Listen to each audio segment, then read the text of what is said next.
this is a dash and console crash pad kit from a TR5. It's an original version our customer sent to us to retrim. Strictly speaking, it's for a TR5, but it's also applicable to the TR250 and also the TR6 models. The TR4 and TR4As were very similar, although they had varying parts to them or elements weren't in them. Just bear that in mind. And we do retrim kits for basically all of them. So our retrim kits, see the website and YouTube videos for examples of them, but they're basically materials cut to size. Some of them have stitching on them where applicable to retrim over the top of these parts here.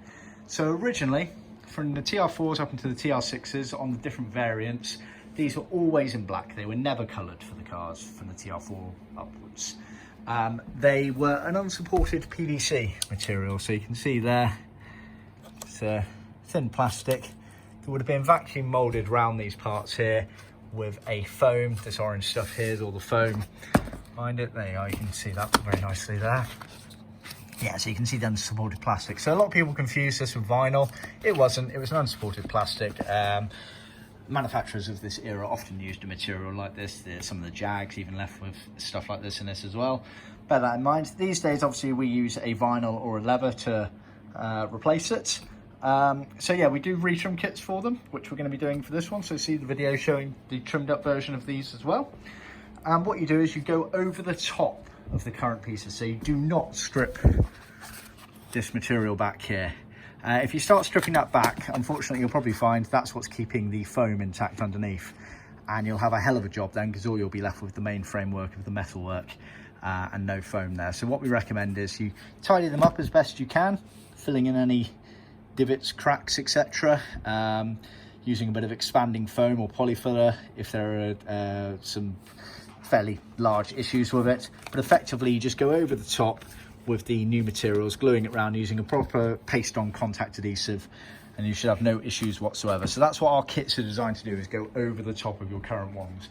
So you just want to make sure that your current units are in half decent condition, touch them up where possible, and then go over the top, and you'll see from the video that I'll do later how well they turn out. So for the dash top here and the crash pads here, we offer two versions. We offer no stitching whatsoever, which would be material basically just to recover it, or we offer a double top stitch version, so it's got a French seam, and those French seams basically go along the contour there, along the contour here, and same again on that side there along the contour. For the switch plinth and for the H-frame center console, we have to use stitching to allow it to go together properly, so you don't get a choice on that. The only choice is the material, vinyl or leather. And again, the stitching goes around the contour there, then there's a separate piece to line that piece there. Same again on this H-frame here, you have stitching that goes round that end. Then if I just lie it down, you also get stitching that comes down here as well. So it looks very neat and tidy, but with those stitched versions, you do have to be mindful that the stitching is the most crucial part. And that's the area of it that you should really focus on trimming first, to make sure that all lines up. Everything else you can lose excess material as you go round it. I'll go over it a bit more once we've got a trimmed version in front of us. So you can see here, all on the back, how it's trimmed round.